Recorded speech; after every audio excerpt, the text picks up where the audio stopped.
Si uno comienza a ver de nuevo las noticias, comienza de nuevo a abrir los periódicos, nos podremos dar cuenta otra vez que el mundo está patas arriba de nuevo. Ya casi teníamos olvidado el tema del COVID, ya prácticamente el COVID ni se escucha en los noticieros. La guerra de Ucrania ya no es portada de los periódicos ni es portada de los noticieros, ya Ucrania ha pasado a un segundo plano totalmente. Cuando parecía ya que incluso los alimentos, la gasolina, ya nos estábamos acostumbrando a estos nuevos precios que evidentemente no tienen nada que ver con los precios que hemos tenido hace 10 años, pero ya prácticamente que nos estábamos acostumbrando. Parece ya que las circunstancias, parece ya que el ambiente estaba tranquilo, parece que ya teníamos la esperanza de que todo iba a ir a mejor, de que ya nos estábamos empezando a encarrilar en esta nueva normalidad y íbamos a tirar todos para adelante. Pero la auténtica realidad es que este mundo es una locura. De repente, sin previo aviso, salta la guerra, Estados Unidos, Israel contra Irán. Y no es mi papel como pastor en esta mañana dictaminar sentencias sobre quiénes son los buenos y quiénes son los malos, sobre por quién estoy o por quién no estoy. No es mi papel como pastor meterme en política, ni hablar de política en este espacio porque no es lo que me corresponde. Pero sí que puedo hablar acerca de lo que esta guerra, acerca de lo que el ambiente se está empezando a mover y de lo que nos está ocasionando a nosotros. Porque no sé si te habrás podido dar cuenta, si habrás podido echar gasolina en tu coche, pero la gasolina ya es un auténtico disparate, como sabes. La gasolina lo que traerá como consecuencia es que evidentemente esos alimentos que tienen un precio, esos servicios que tienen un precio, van a empezar a subir. Y creo que lo que más nos preocupa, lo que más nos puede preocupar, es que este conflicto tome unos tintes de conflicto mundial y que acabará al final provocando pues lo que todos tememos, ¿no? Esa tercera guerra mundial. Y mi hermano, cuando nos enfocamos en todo esto, cuando nos enfocamos en el ambiente en el que estamos viviendo, cuando nos enfocamos en todas las circunstancias que estamos atravesando, puede venir a nuestro corazón una preocupación excesiva. Puede venir a nuestro corazón incluso ansiedad por todas las circunstancias.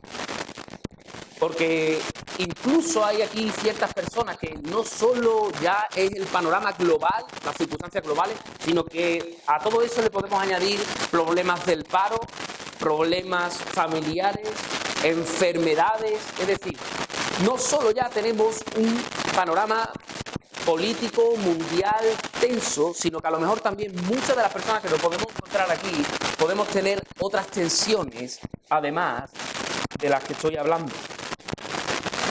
Y mis hermanos, el título de esta predicación la he titulado Confianza en un mundo complejo. Confianza en un mundo complejo. Y para ello vamos a abrir nuestra Biblia por la carta de Primera de Pedro y vamos a leer desde el capítulo 1, versículos del 3 al 5. Primera de Pedro 1, del 3 al 5. Antes de leer este pasaje, permíteme, mientras que lo buscas, ponerte un poco en contexto. Cuando el apóstol Pedro estaba escribiendo esta carta, se estaba dando lugar los primeros movimientos de la persecución a la iglesia de parte del Imperio Romano.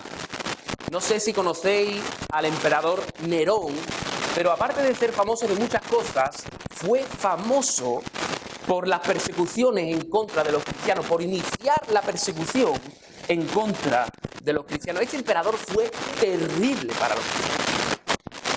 Dicen los historiadores, encontramos escritos de que este emperador enceraba a los cristianos en cera y después los quemaba y servían de antorcha humana para Roma. Dice que además algunos cristianos los metían en el circo romano y eran devorados por las fieras. No era tampoco raro que tú estuvieras en tu casa tranquilamente y que llamaran a tu puerta y que te preguntaran, o incluso un chivatazo si eres cristiano, y te quitaban la vida. muchos eran también crucificados. Y como te podrás dar cuenta, como te podrás imaginar, no creo que haya que hacer mucho ejercicio de imaginación, el ambiente entre los cristianos en esta época era terrible. Lo estaban pasando francamente mal. No eran tiempos fáciles. Y había preocupación entre los cristianos. Incluso seguramente podría llegar el desánimo a causa de toda la persecución que estaban sufriendo.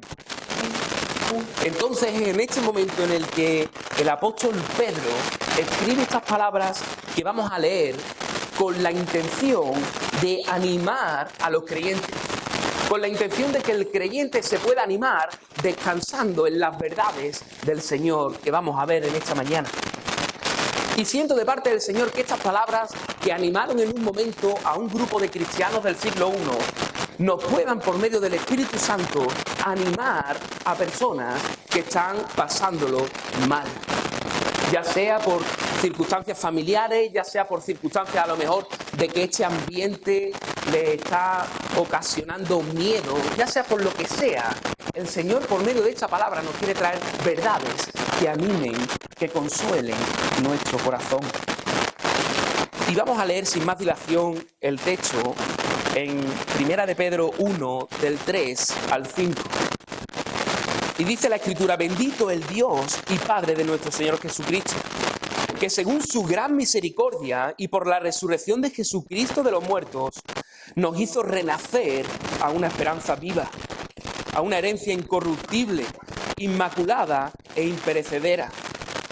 Herencia que está reservada en los cielos para vosotros, que sois protegidos por el poder de Dios mediante la fe, para alcanzar la salvación que está preparada para ser manifestada en el tiempo final.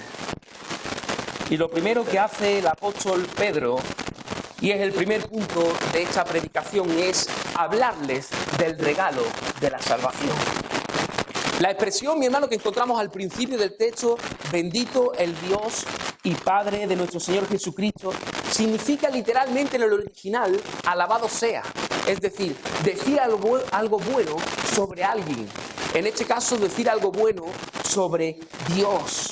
Y mi hermano, es correcto que alabemos, que digamos cosas buenas de nuestro Señor por quién es Él, por lo que ha hecho en nuestras vidas y por lo que está haciendo en nuestras vidas. Así que mi hermano, Dios es digno de nuestra alabanza, porque por su gracia y por su misericordia nos ha salvado a través de la obra de su Hijo. Y a través de esa obra de su Hijo nos ha dado una nueva vida. Nos ha dado una nueva vida en Cristo. Y me gustaría hacer un pequeño paréntesis, porque tenemos que recordar lo que os he dicho anteriormente. Esos cristianos que están dispersos, porque tuvieron que salir dispersados a causa de la persecución que había en el Imperio Romano, no estaban en ciudades, no estaban en unas zonas de retiro espiritual, no estaban de vacaciones, no estaban disfrutando, no estaban en un buen momento, sino que, te vuelvo a recordar, estaban sufriendo persecución, están en un momento complicado, donde sus vidas están corriendo peligro a causa de su fe en Cristo. Y Pedro está invitando a este grupo a bendecir, a alabar el nombre del Señor. Y muchas veces nos vamos a encontrar en situaciones en nuestra vida donde vamos a mirar a nuestro alrededor y no va a haber ninguna circunstancia que nos anime a alabar al Señor. Donde todo lo que vemos puede ser negro, que lo último que tenemos ganas es de alabar al Señor. Pero mi hermano Pedro nos ayuda en esta mañana a dirigir nuestra mirada, a dirigir la mirada de los creyentes a nuestra salvación, al regalo que hemos recibido por gracia y por misericordia. Y esa salvación que hoy tenemos no está completada. Se completará en esa glorificación, en ese estado de glorificación donde podamos estar cara a cara con nuestro Señor por una eternidad para siempre. Y si somos salvos, no es por nuestros méritos, no es por lo bueno que seamos, sino que dice la Escritura aquí en Pedro que es por la resurrección de Jesús de los muertos y por su gran misericordia. El admirable Dios ha mostrado la salvación por su gran misericordia. Y de esta misericordia que el Señor tiene con nosotros, deriva el resto de bendiciones. La misericordia es el amor motivado por la miseria del que se ama. Dios nos amó desde la eternidad y fue movido a misericordia al hacer pasar por su corazón nuestra miseria. La palabra misericordia viene del latín miser, que significa miserable, desdichado, y cor o cordia, que tiene que ver con corazón. Al final, lo que esta palabra quiere decir es que la miseria que nosotros tenemos, el Señor se apropia de ella en su corazón. Por lo tanto, el Señor, cuando dice que tiene gran misericordia de nosotros, es que nuestro Dios se compadece de nosotros. Nuestro Dios siente empatía por la miseria por la que nosotros estamos pasando. Y mi hermano, yo no te estoy hablando aquí de una miseria temporal, de problemas temporales que tengamos, sino la gran miseria que nosotros y que todo ser humano tenía es que nosotros, mi hermano, estábamos muertos en nuestros delitos y pecados. De que nuestra miseria es que estábamos muertos espiritualmente. Nuestra miseria es que nosotros éramos esclavos del pecado, que estábamos en un camino que nos conducía a perdición. Esa es nuestra mayor miseria. Nuestra mayor miseria no es el paro, nuestra mayor miseria no es la guerra, nuestra mayor miseria es que somos pecadores y que le hemos dado la espalda al Señor. Esa es nuestra mayor miseria. Pero qué bueno que el Señor se compadece de nosotros, de que el Señor se compadece de que somos pecadores, de que el Señor se compadece de que estamos muertos espiritualmente. Y esa miseria la traslada a su corazón, remediándola. ¿Mediante qué? Mediante la obra de su Hijo Jesús. Dice que la misericordia divina, según Pedro en este pasaje, dice que es grande. No es una misericordia pequeña, no es una empatía pequeña, no es una compasión pequeña, sino que dice por su gran misericordia. Mi hermano, el Señor ha sido grande en misericordia con cada uno de los que estamos aquí. Y las bendiciones que el Padre nos otorga no son dadas por lo que nosotros podamos hacer o merecer, sino que el origen de toda bendición espiritual es porque el Señor ha decidido ser misericordioso con nosotros. ¿Y cuál es la manifestación de esa misericordia? En que nos hizo renacer. No se trata de méritos personales, no se trata de lo bueno que seamos, no se trata de nuestras obras, sino que Él mismo decidió hacernos renacer. Él mismo decidió engendrarnos. Mi hermano, el término renacer en el Nuevo Testamento solo aparece 2 veces. Y es curioso porque estas 2 veces que aparece el término renacer, las 2 aparecen en esta carta de Primera de Pedro. Es Pedro el único que utiliza esta palabra renacer. Pero la idea de renacer está llena en el Nuevo Testamento. El término renacer, la idea que Pedro quiere aquí darnos, es una idea que está completamente llena en el Nuevo Testamento. Yo no sé si recordarán la escena más famosa, seguro que podamos hacernos la idea de este término renacer, es en la conversación que Jesús tiene con Nicodemo. Nicodemo le está preguntando a Jesús, bueno, ¿y yo qué tengo que hacer para heredar el reino de los cielos? Y Jesús, de una manera, lo que le está diciendo es que tiene que renacer, que lo que tiene que hacer es que nacer de nuevo, tiene que renacer. Y mi hermano, el nuevo nacimiento es una obra que solo Dios puede hacer y la hace. Se debe hablar, mi hermano, de una nueva criatura. Cuando Dios, por su gran misericordia, nos hace renacer, nos hace ese nuevo nacimiento, nos hace unas nuevas criaturas. ¿Y por qué decimos que somos unas nuevas criaturas? Porque, mi hermano, Dios lo que no hace es reparar nuestra vieja naturaleza, sino que Dios nos da un corazón totalmente nuevo. No nos da un corazón reparado, nos da un corazón nuevo. Mira lo que dice Ezequiel 36, 26. Dice, os daré un corazón nuevo y pondré un espíritu nuevo dentro de vosotros. Quitaré de vosotros el corazón de piedra. ¿Y qué? Y os daré un corazón de carne. Mi hermano, y nada de esto puede alcanzarse por ninguna otra vía más que creyendo en Jesucristo como Señor y Salvador. El ser humano necesita nacer de nuevo. No necesitamos una reparación, no necesitamos que el Señor, necesitamos nacer de nuevo. Y eso, mi hermano, es una obra del Espíritu. Es una obra del Espíritu.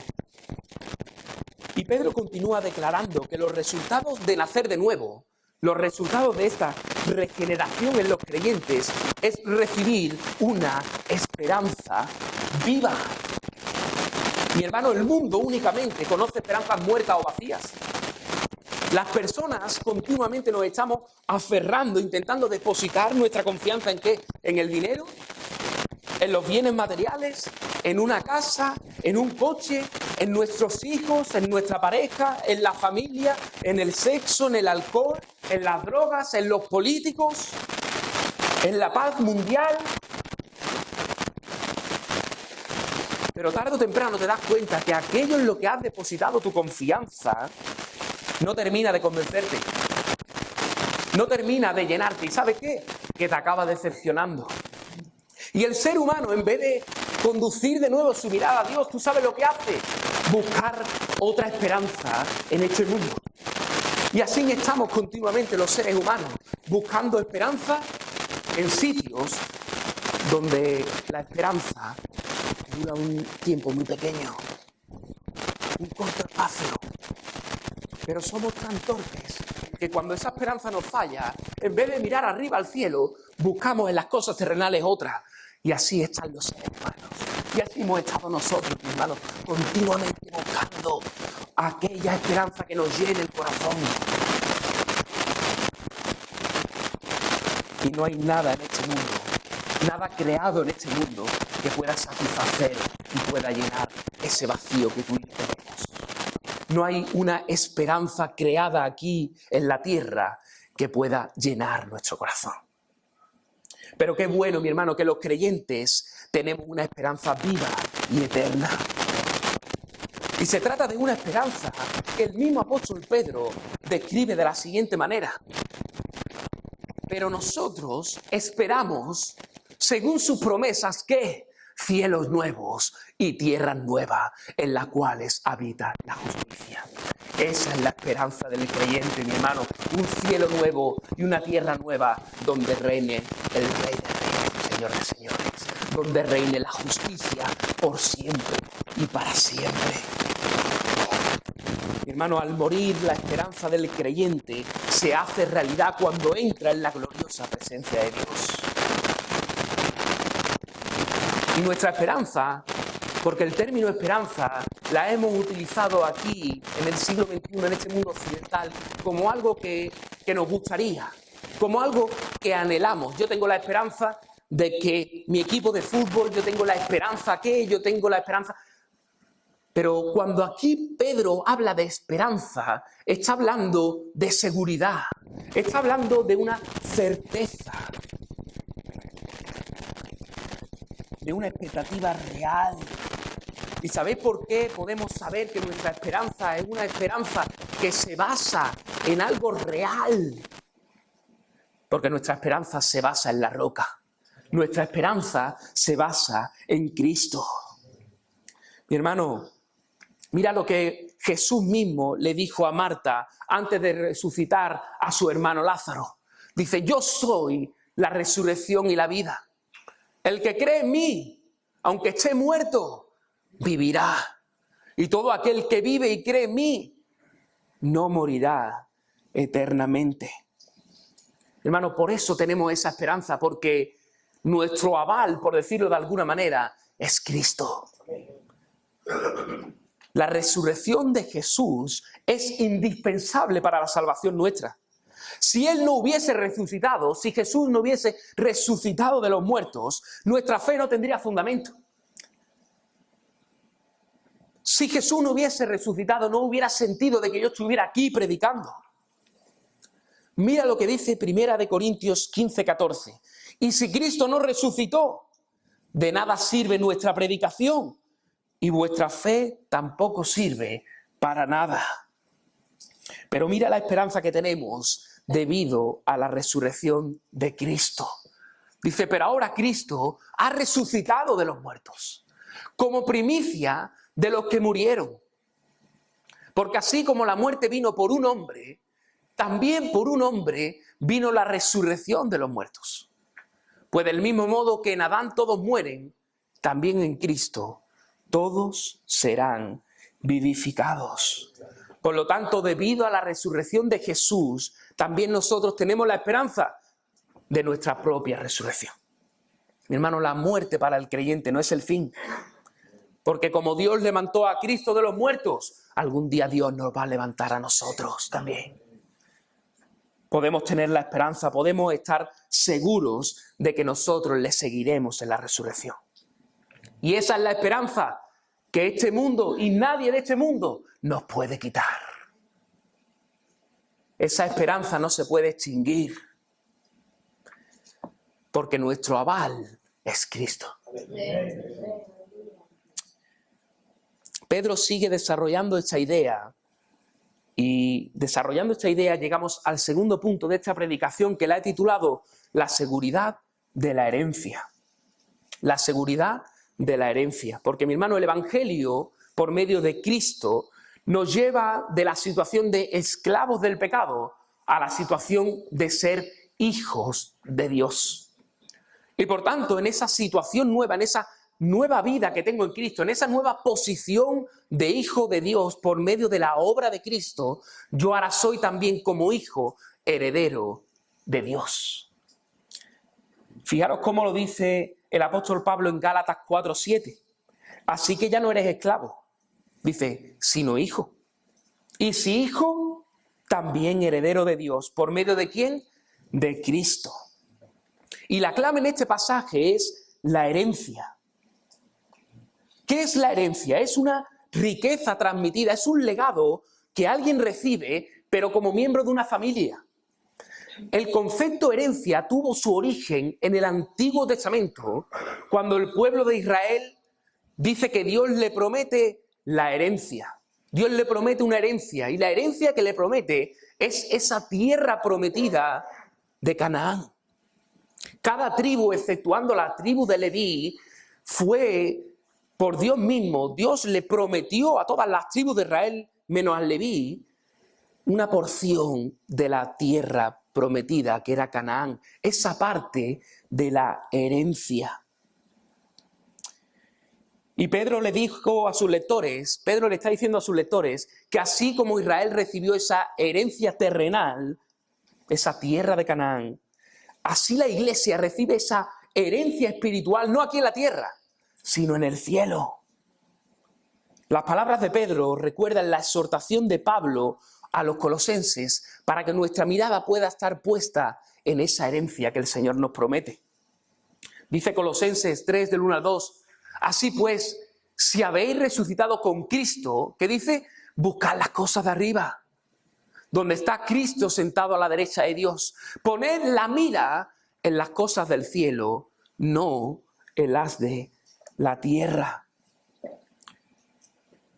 Y mi hermano, esa herencia de la que está hablando Pedro, esa herencia es esa salvación que culminará en esa glorificación del creyente. Es esa glorificación cuando el creyente abandone esta escena terrenal y se encuentre de nuevo cara a cara con el Rey de Reyes. Esa es nuestra herencia, mi hermano. Eso es lo que el Señor nos promete a todos los que somos sus hijos. Y Pedro agrega 3 adjetivos para poder describir cómo es la herencia que los creyentes obtenemos. Y Pedro describe esa herencia como incorruptible, incontaminada e inmarcesible. La herencia, mi hermano, esa salvación culmen, esa glorificación que todos sus hijos tenemos, es incorruptible. A diferencia de todas las cosas de este mundo que se pueden contaminar, que se pueden corromper, que muchas de ellas pueden llegar a destruirse con el paso del tiempo, la herencia celestial no se corrompe. La herencia celestial no se contamina. La herencia celestial no puede ser destruida. Mi hermano, puede haber cosas aquí en la tierra de mucho valor que tengamos, que o las podemos perder, o con el paso de los tiempos puede quedar tan contaminada que no sirve para nada. Pero todos los hijos de Dios, todos los que tenemos esa promesa de esa herencia, podemos estar tranquilos de que esa herencia celestial no se pierde, de que esa herencia celestial no se contamina, de que esa herencia celestial no la tengo hoy y mañana dice el Señor, pues hoy no la tienes. A nuestro tesoro celestial no le afecta el tiempo, ni las circunstancias, ni la destrucción. ¿Sabéis por qué? Porque es perpetua, es para siempre.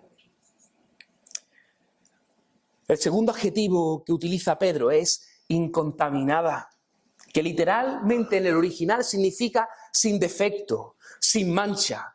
Por lo tanto, lo que nos quiere decir es que esta herencia es santa. Nos podremos dar cuenta que nada de lo que tenemos aquí en la tierra es santo, es perfecto. Todo tiene, por muy pequeño que sea, alguna pequeña tara, algún pequeño defecto, algo que al final diga, sí, estaba todo bien, pero... Sin embargo, la herencia celestial que nos promete Dios es perfecta, sin mancha, sin defecto. Y el último adjetivo, que puede ser el que más me ha sorprendido estudiándolo, que es inmarcesible. Este término se refiere a cuando una flor en toda su belleza no pierde esa belleza. Nosotros sabemos, mi hermano, que por la naturaleza una flor, ahora dentro de nada que llegará la primavera, los almendros empiezan, que es el primer árbol que empieza a florecer, empieza a verse con esas flores blancas que empiezan a inundar los campos y es bello, es hermoso esa escena. Pero ¿qué pasa con el paso del tiempo? Que esa flor se marchita, esa flor se cae y ese árbol empieza con el paso del tiempo a perder ¿qué? Su belleza. Y lo que nos quiere decir aquí el apóstol Pedro es que esa herencia que es hermosa, que es bella como la flor del almendro y me quedo corto, el paso del tiempo no va a hacer que se marchite esa belleza. No va a hacer que la hermosura de la herencia de esa vida eterna, que con el paso del tiempo pierda su hermosura, su majestad, su belleza, sino que esa herencia que el Señor nos promete va a ser bella por los siglos de los siglos. No se va a marchitar, no va a perder su belleza, sino que permanecerá espléndida, bella por los siglos de los siglos. Por lo tanto, la herencia es incorruptible, incontaminada, inmarcesible. Pero, ¿estamos seguros de poder disfrutarla? El apóstol Pedro responde a la pregunta afirmando que esa herencia está guardada o reservada en los cielos. ¿Para quién? Para vosotros. Para nosotros, mis hermanos. Dios la ha provisto para nosotros y ¿sabe qué?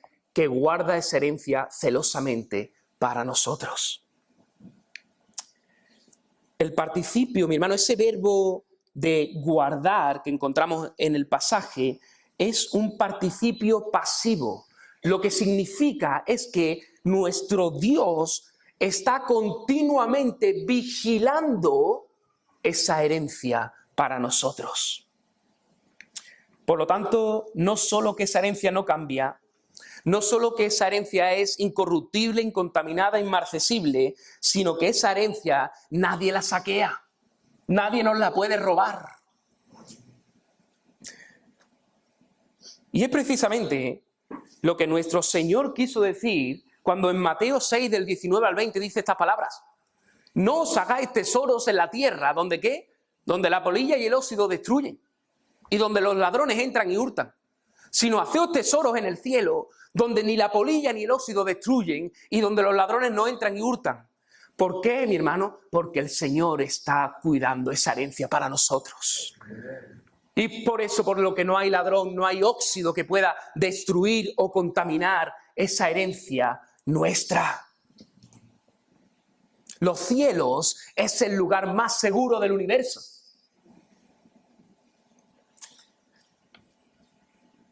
Permitidme que pueda poneros un ejemplo, aunque puede que a lo mejor no sea el mejor, pero a mí me ayudó mucho durante la semana a poder entender esto que el apóstol Pedro está diciendo. Yo no sé si alguna vez has ido a un restaurante en el que se encuentra totalmente lleno. El restaurante, vas evidentemente sin reserva, entonces estás con las expectativas de poder encontrar una mesa libre para ti.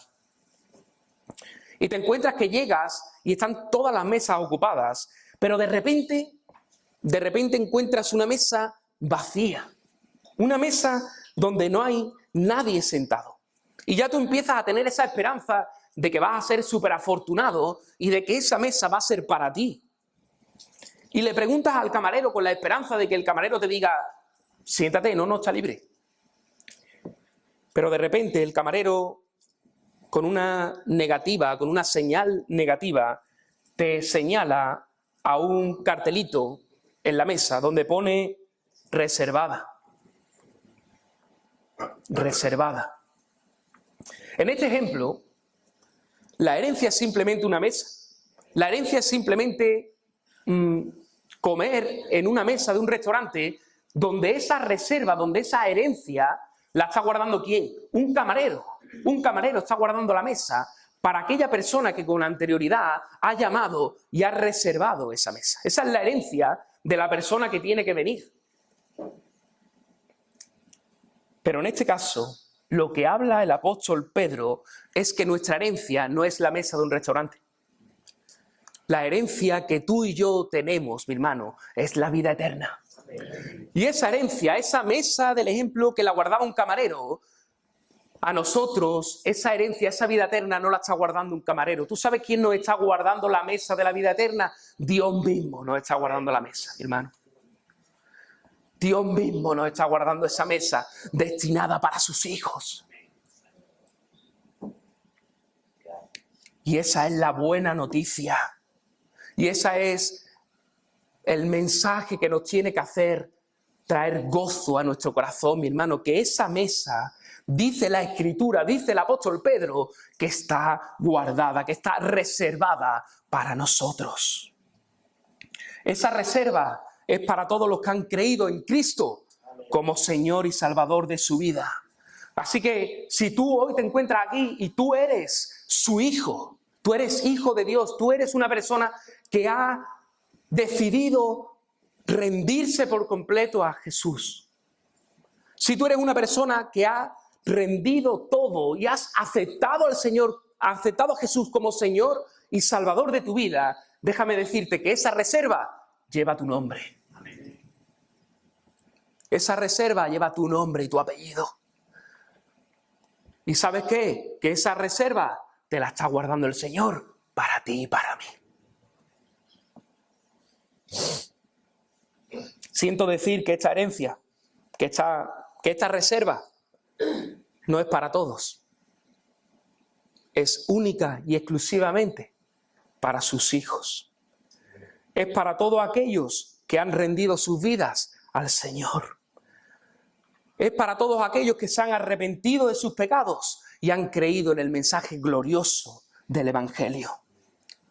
Pero amigo o amiga que tú me puedas estar escuchando aquí en esta mañana, si tú estás escuchando, o si tú llevas meses escuchando y estás entendiendo lo que te estoy diciendo, si tus ojos están empezando a abrirse por medio del Espíritu Santo y estás empezando a entender lo que Jesús ha hecho por ti, y tú estás siendo consciente de que tú eres un pecador, de que tú no tienes sitio en la mesa, de que tú no tienes reserva en este restaurante, pero tú te arrepientes de todo corazón de tus pecados.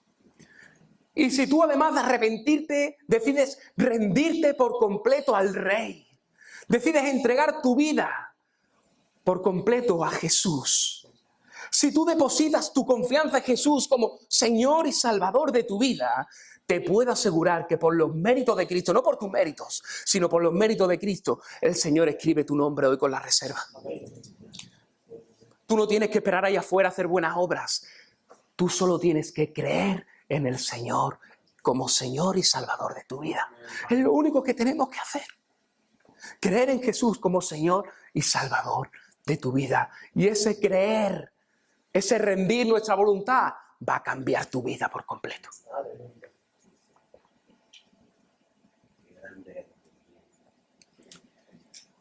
Nuestro mundo, como dijimos anteriormente, está loco.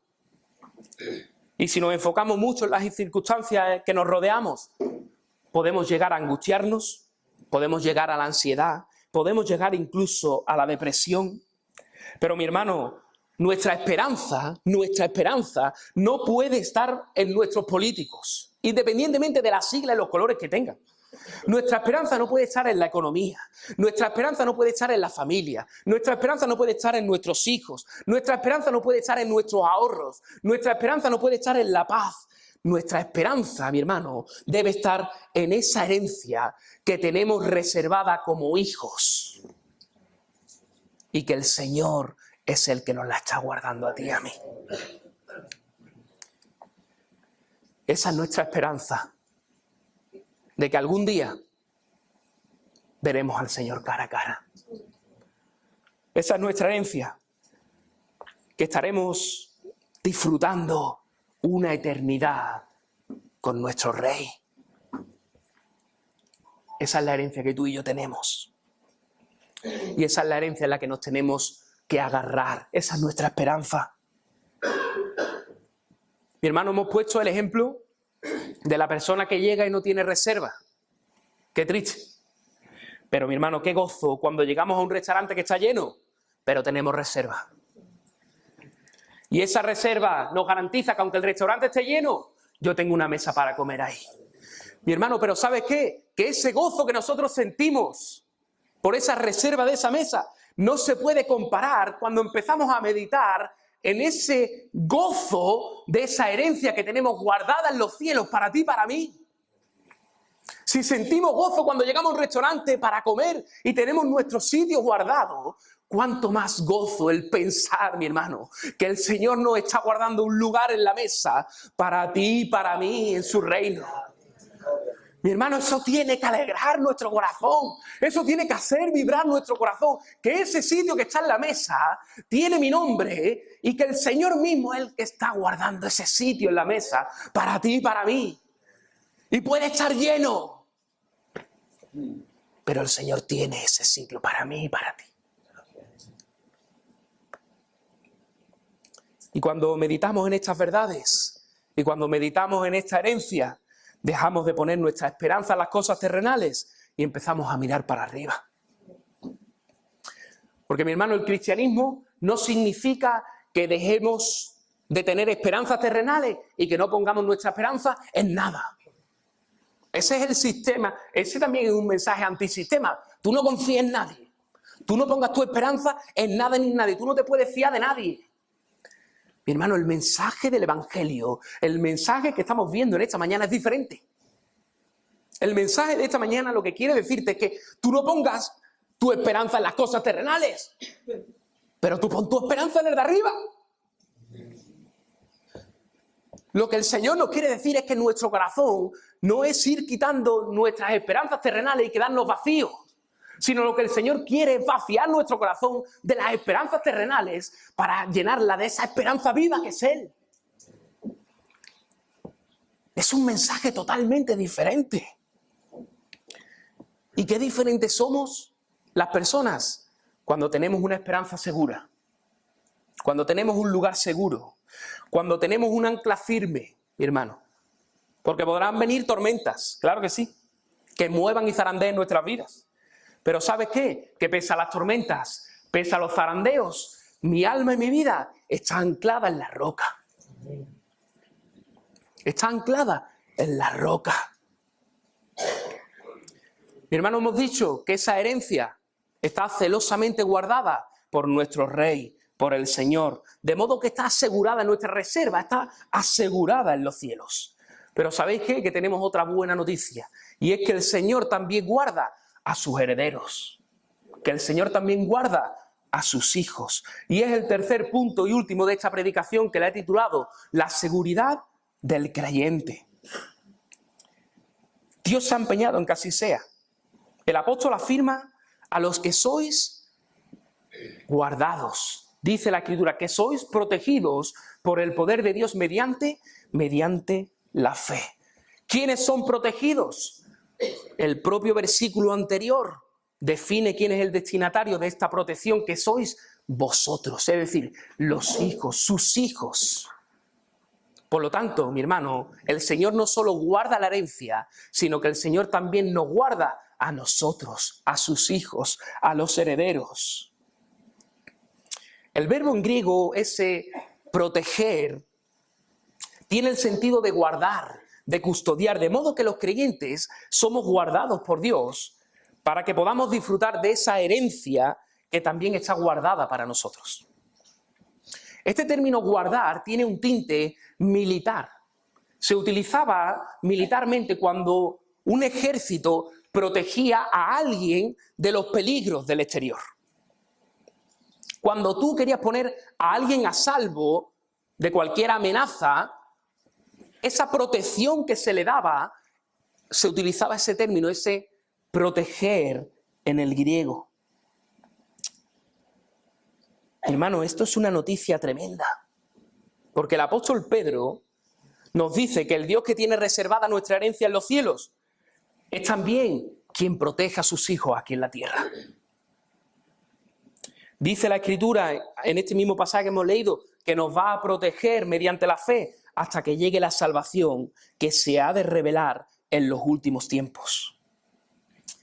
Mi hermano, no importa cuán difícil pueda ser nuestra vida en este mundo, podemos aferrarnos a la promesa de que Dios nos protege. Si la herencia no se pierde, el creyente tampoco. El verbo guardar, en este participio que se utiliza aquí, es también, como hemos visto anteriormente, es una acción continuada. Es decir, Dios continuamente nos está protegiendo, hermanos. Dios continuamente nos está protegiendo. ¿Para qué? Para que lleguemos a esa herencia que el Señor también está guardando en los cielos.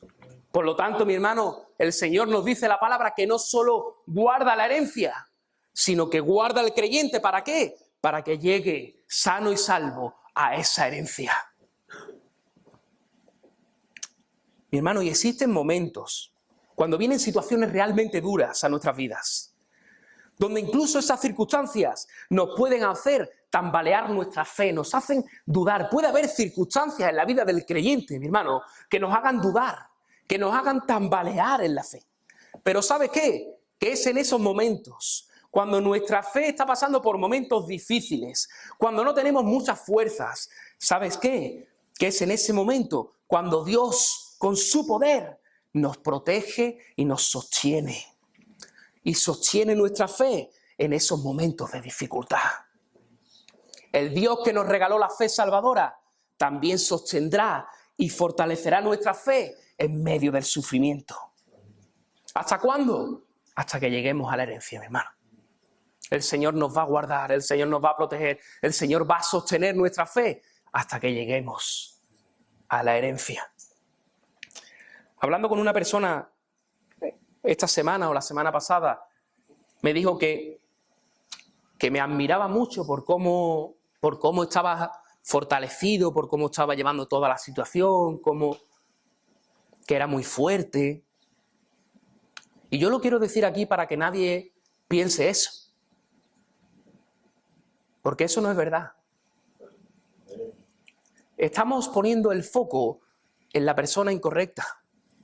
Estamos poniendo la atención en la persona incorrecta. Mi hermano, yo soy débil. Incluso en ciertos momentos tengo que admitir que mi fe también es débil. Tengo que reconocer que hay circunstancias en mi vida que he podido vivir anteriormente donde mi fe en ciertos días se ha podido ver tambaleada. He podido dudar en ciertos momentos. Entonces esa hermano o hermana me decía, yo me quiero parecer a ti, Ezequiel, tú eres fuerte. Y yo le digo, no, cambia el foco. Yo no soy fuerte. Tú no tienes que querer parecerte a mí. ¿Sabéis por qué? Porque si yo hoy estoy aquí de pie, si yo hoy estoy aquí predicando la palabra, es porque el Señor está sosteniendo mi fe. Es porque el Señor está guardando mi fe hasta que llegue la herencia. Es así, mi hermano. Es así. Por lo tanto, el foco es totalmente diferente. Ya esa hermana o ese hermano se fue diciendo, yo no me quiero parecer a Ezequiel. Yo lo que quiero es que el Señor me dé la fortaleza que le da a Ezequiel, que es diferente. Porque es el Señor, mi hermano, y si el Señor me está fortaleciendo a mí en circunstancias difíciles, ¿sabéis qué? No te parezcas a mí, sino que el Señor también te quiere fortalecer a ti y a mí, mi hermano. Es Él el protagonista, es Él el que guarda nuestra fe, es Él el que nos sostiene, es Él el que nos acompaña ¿hasta qué? Hasta que estemos en su presencia, hermano. No es por mis méritos mi fe, ni ha sido por mis méritos el llegar a la fe, ni ha sido por mis méritos el continuar en la fe. Es Él el que me sostiene, es Él el que me guarda. Y es el foco, ponemos mucho el foco en las personas, en la gente, admiramos mucho a la gente. Y claro que sí, que tenemos que honrar a las personas que siguen en los caminos del Señor. Pero mi hermano, si esa persona está firme, es por la gracia y la misericordia del Señor. Que en momentos de dificultad, el Señor es nuestra roca y nuestra fortaleza. Gracias, Jesús.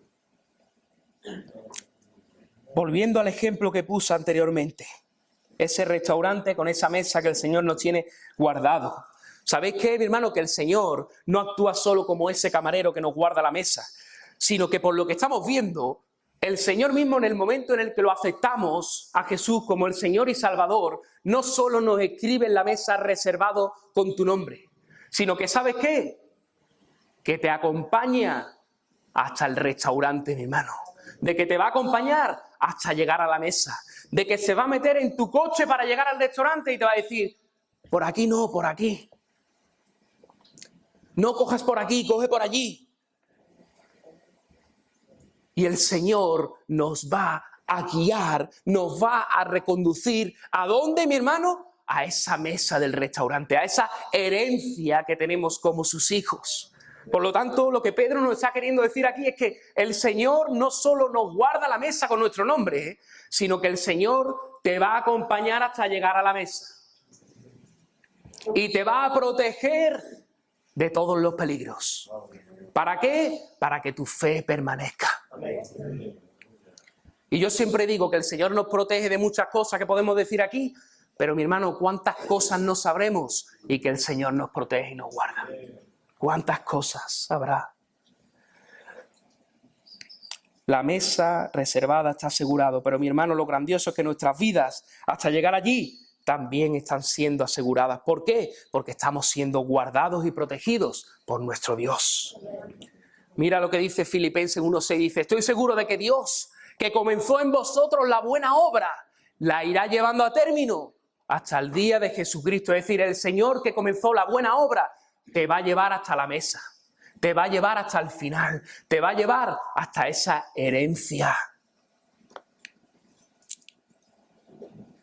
Mientras que los hermanos de la alabanza van subiendo,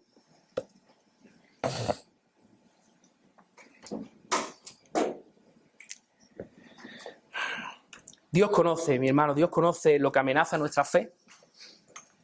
Y como Él lo conoce, nos protege en medio de las circunstancias difíciles, sosteniendo nuestra fe con su poder.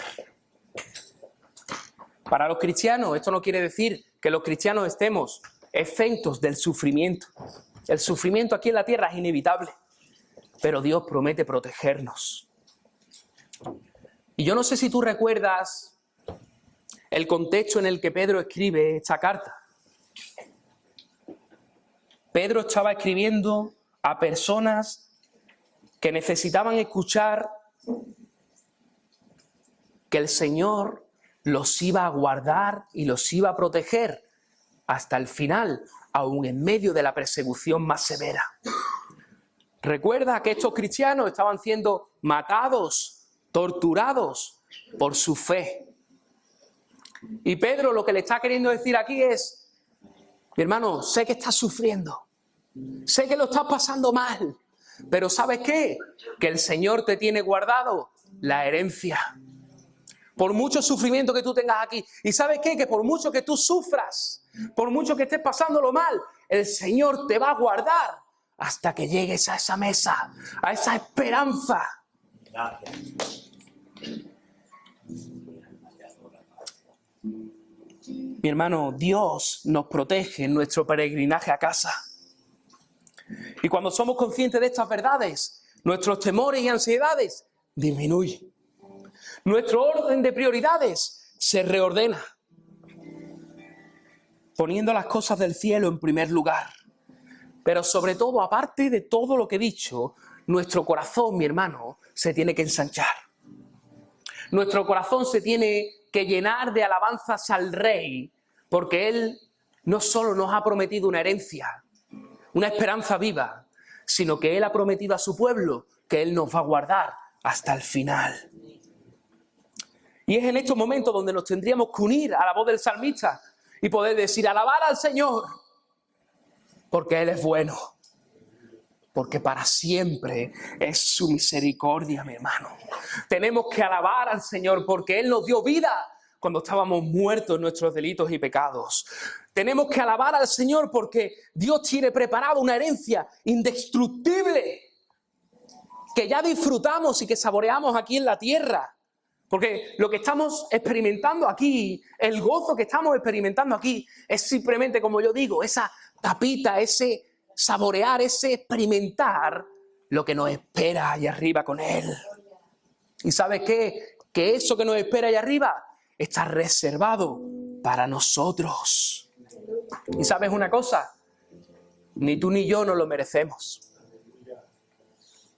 Ni tú ni yo nos merecemos esa mesa reservada en los cielos para nosotros con nuestro nombre.